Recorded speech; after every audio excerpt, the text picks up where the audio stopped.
What is going on, guys? Welcome back to another video. In this one, we're going to be going through my income report for a niche website in the pet niche. Okay, many of you already subscribed to this channel, and for those of you who are brand new, what this is a monthly report where I take you through all of the ins and outs of a dog website that I've currently been building for quite some time now, and it's had some ups and downs and whatever else, and it was the first site that I ever built. It's just almost like a kind of testing site that I use now, but what the goal is at the end of the year, I wanted to sell that site potentially for 6 figures, you know, so it's quite a big goal. Who knows if it can get there? I'd need to be at least making like 3.5k per month. Let's see exactly how much the site is making in this video. And if you are excited to watch this video, then make sure to smash the thumbs up right off the bat before we get into the nitty gritty. All right, so as with always, I've got my handy dandy phone, and this has got all the information that we need for this video. So the first thing that we're going to go through is how many pages the site currently has on it. How many articles do I have up on the internet available? All right, so the site currently has 25 money pages. So those are going to be targeting buyer intent keywords, which represent like best this or best that or review type keywords. And then we have 74 posts. In total, this is bringing it to 99 articles. Now, you might argue the fact that this is less than what I've reported in the past. So I had 107 articles prior to this. And the reason why some of them are gone, 8 being precise, is purely because some of them were just not up to scratch. And what's funny is this is why it's so important for you to just get started, is because you're never going to get it perfect on the first run. So because this was my first site, some of the articles that I published back when I started seemed good at the time, and now I look back on it and think, oh my god, what was that, you know? So in those scenarios, sometimes if I think that the article has some potential and it's showing some potential in rankings, then I'll probably, you know, either improve it or completely rewrite the article. But if the article has never shown up in the top 100 results ranking in the SERPs and there's no potential for it, and I think it's badly written, then I'm probably just going to get rid of it completely and just scrap it. All right, so that's what I've done to 8 of the articles currently on the site. How much traffic did the site bring in for the month of July? Currently, the site brought in 15,080 visits in the month of July. Now, what's interesting about this is, if you haven't been following this kind of case study that I've been running recently on the site, is I changed the domain name. So I've done this via the htaccess file, and what this does is redirect the old name to the new one that I purchased. Now, this name, when I purchased it, I went through a bit of headache anyway. I bought it on Namecheap as I perceived to be a brand new domain. And what you'll find is all of the names that you usually want that are very short, like this is a very short name, yeah? So just say, for example, I've got a name like bigdogs.com, yeah? That's the kind of name that I've got now. So it's a very short name, very catchy, not that, but it's very catchy, the actual name.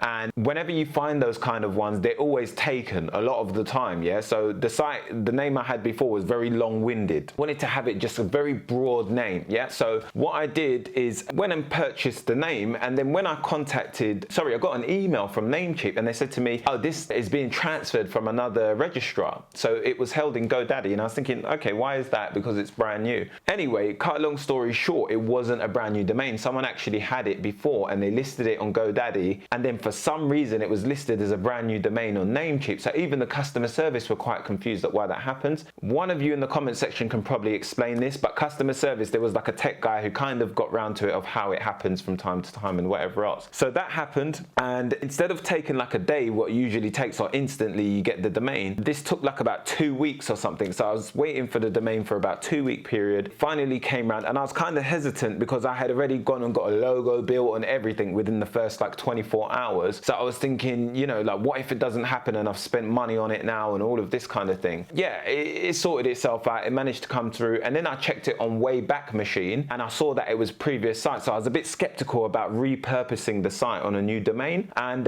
it's worked out pretty well, to be honest. I've had no problems and it's been a smooth transition, and I'll show you actually. So throughout the time, if we take a look, you can see that the site basically had 15,000 visits with 13,000 unique visitors, and the traffic itself looks pretty good. You can see at the time where I made the change, right around the 24th of July, and the traffic just kind of went down and dead. And then if we take a look at that in comparison to last month, we can see that we're down 39%, almost half of the traffic gone from the previous month, which was sitting at 25,000 visitors per month. And And then unique visitors have gone from 20,000 to 13,000. Average time on pages increased, which is quite surprising, by 62%. And then the bounce rate also decreased, which is a bit more negative. So we're getting more people bouncing off. So that means they're actually coming off the site and going on and making a different search for the same term. Exit rate is better, which is good. All right, so if we actually take a look at the traffic sources and where the traffic is actually coming from, we can see that during the month of July, we've got this nice new chart thing going on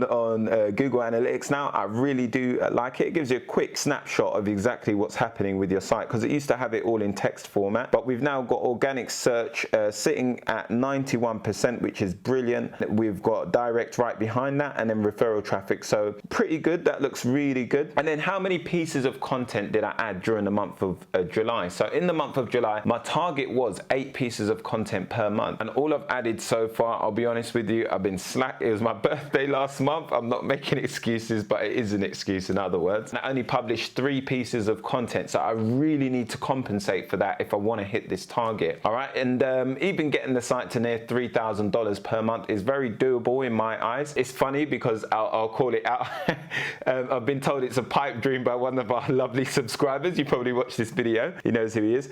But I don't really think it is. It's very doable. If people are doing like 10K, 20K a month on sites, then why can't you make 3K all day long? You can definitely do it. How old is the site? So the site's quite old now. It's 24 months. It's 2 years old. This is the very first site I started when I got into SEO and affiliate marketing and all of that kind of thing. So I kind of was dabbling in affiliate marketing before that, but where I started really taking it serious was about 2 years ago when I fully got started. Keyword strategy, what have I been doing? So I usually go over to Ahrefs and find like my top of silo keywords. Some people don't use silos and all that kind of thing. All that is just interlinking your pages in a way that passes link juice, we call it link juice, which is just passing authority throughout various pages within the same category. So say for example, you were targeting like a very difficult keyword that was like best dog harness for hiking or something like that. So it's, you know, this is the top article on your site within that kind of harness category. So then you might have best dog harness for golden retriever, best dog harness for pit bull, best dog harness for all these different things, best dog harness for puppy retriever, all these different sub kind of topics of best dog harness for hiking. And what you would do is you would basically interlink all of those pages within themselves, like in a group. If your best dog harness for puppy retrievers gets a backlink, that authority is then passed to the top page and then throughout all the others within the category. Or if the best dog harness for hiking comes and gets a backlink, it also passes through to the puppy retriever one and all the others for pit bulls and all of that. It doesn't pass on to if you had like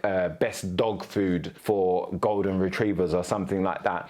Because you won't be interlinking it over to those. You do link it back to your homepage. So that's a video within itself trying to explain all of that. It might sound a bit confusing, and if you interlink all of your pages, you're going to do this anyway, but it can vary on the actual power it passes, because if they're not relevant pages or related, then you could obviously get into a bit of an issue there. So I tend to just keep it grouped. Okay, so rankings, what has happened to the rankings? So you can see that this is on the new domain that I'm already gathering back my #1 rankers.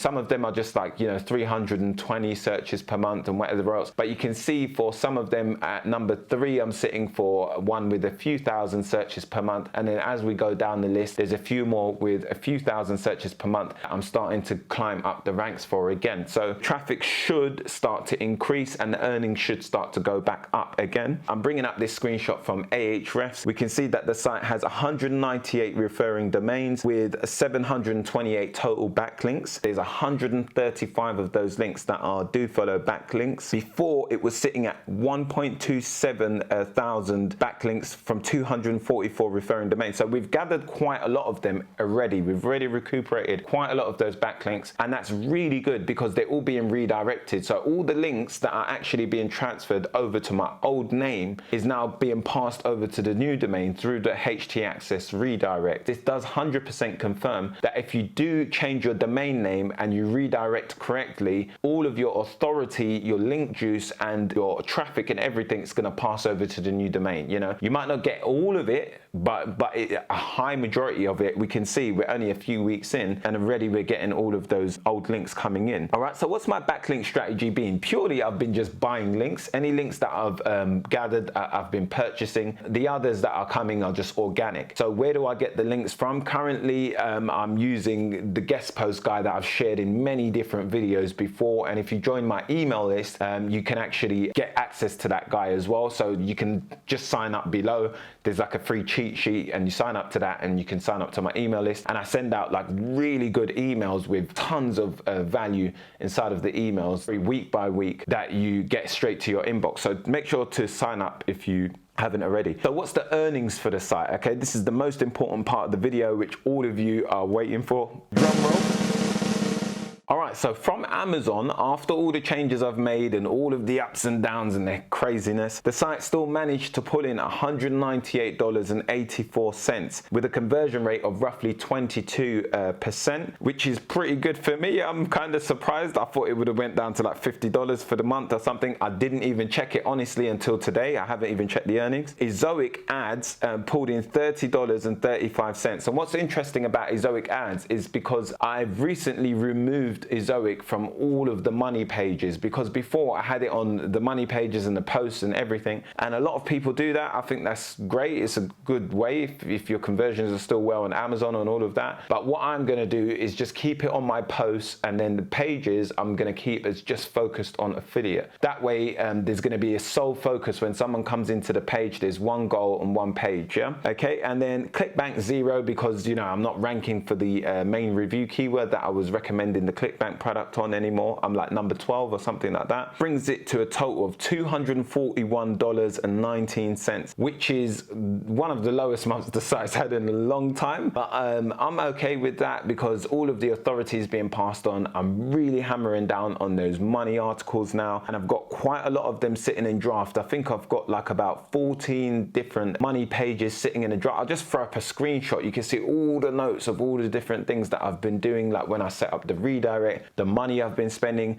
I've spent almost about £1,900 so far on all content and logos and design, because I've actually hired designers to create the homepage now and the sub portal page for the menu tabs. So the site looks really, really, really good, like the best I've ever seen it. And it looks honestly like one of the best sites in the entire niche in comparison to a lot of sites. So, and if you haven't already, guys, I don't know if you know that I've got an ebook that shares all of the information of how to build niche websites with SEO and monetizing with Amazon and individual vendor products on a niche website. I'd highly recommend you check it out if you haven't already. It's only $37 and it's a very good book, well worth the investment, and you can check that out just below. It's called Niche Site Amazon Secrets. So I actually named it after Amazon, but there's methods in there of monetizing individually without Amazon as well. Also, if we take a look at the authority of the site, so let's see, the authority is sitting now at a DA7 and the page authority at 10, and before it was at a 16 on the domain authority and a page authority average of 27. So that's coming back now, which is very good. It's only been a couple of weeks again since I made all these changes, and already authorities being passed, because it was at like a 1 and a 1 before or something when I bought this new domain. Basically, what's the plan moving forward? Okay, so what am I going to be doing moving forward with this website? So there's going to be a few things that I'm actually going to be doing. One of them is going to be adding 16 pieces of content per month. So currently I'm buying that much, but I'm not adding them up. So I've got like quite a lot of them sitting in draft. Like I said, I think 14 or something like that. You would have seen it on the screenshot. So what I need to do is really ramp up the amount of content that I'm actually publishing. It's no good sitting in a draft. I need to get it out and optimize it. So I'm really focusing on these top pages at the moment, like best dog collar for hiking or best this, whatever, and all these top ones. And then I'm going to start building out these sub pages. Like when I create a sub page, I'm selecting this main one as a parent page and then linking up to it. Yeah, but when I'm doing all of that, I'm really optimizing it on Surfer SEO and making sure that it's near enough perfect SEO. So I'm making sure that all the keywords in the right places and the densities are correct and the page is loading up at a fast speed and all of that, you know, and then I'm publishing publishing it and sending links to it and all of that kind of thing. So I'm really trying to hone in on those top of silo pages. I'm going to be working on all of the pages ranking within the top 10 to get some quick wins. So any pages that I see, I'm going to snipe them and try and get them up, push them up the ranks a little bit, see if they need a little bit of improvement, maybe the conversion rate needs improving. And I'm really been learning a lot about conversion rate optimization recently and how to increase the conversions on your reviews. Little techniques and tips that I'll share in a 2-minute video next week sometime. I'm going to be setting up Thrive leads on the site. So it currently has Thrive Architect for the homepage and all of that, which I've used to design that. Some might argue the fact that I should use Elementor because Thrive can be quite slow, but I'm still getting page load speeds of around 1 point something seconds. So I'm pretty happy with that. I'm going to set up a lead magnet and an email funnel. And down the road, I'm also going to be obviously creating an ebook, but that's not happening right now for the site. And I think the ebook is honestly going to be a game changer because that will add at least like probably a couple $100 to $1,000 per month just by monetizing the existing traffic that's on the site. If you can pop that in the sidebar or in an email kind of follow up some kind of way. And then improving old stagnant articles. So some of them I'm going to be rewriting, the ones that obviously are not up to par. And then if they're completely terrible, like I said, outside of the top 100, I'm going to continue to just delete them. So I've been moving through that steadily. And if we take a look at the plan that I've got here, this is the initial plan I've got. So you can see the things that I've crossed out and the things that I've got to do. I'm just moving through the list steadily. I need to really increase my efforts, make sure I keep focused and hone in. But if you are supporting me, there's going to be many different case study releases throughout this series. There's going to be income reports. I might start reporting on some of my other websites as well, because some of you are interested about that. And if you have any questions, then just make sure to leave them below in the comment section. I always get back to each and every comment as it stands. It's getting very hard with the size of the channel now. If you did enjoy the video, then make sure to smash the like button, as that really helps it to get pushed out through the algorithm. And if you are new, then you want to subscribe to the channel because I've got tons of valuable content coming out. So I'll see you in the next one. Thank you for watching. Have a good day. Peace.